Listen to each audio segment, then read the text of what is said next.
再次与巴特普拉卡先生见面。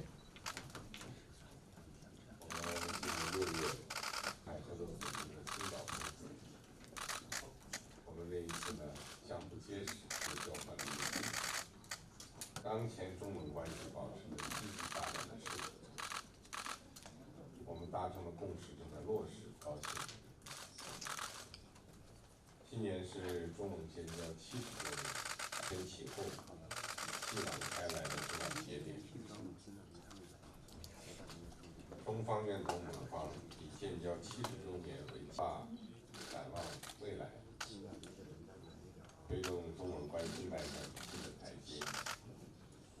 相信我们今天的会晤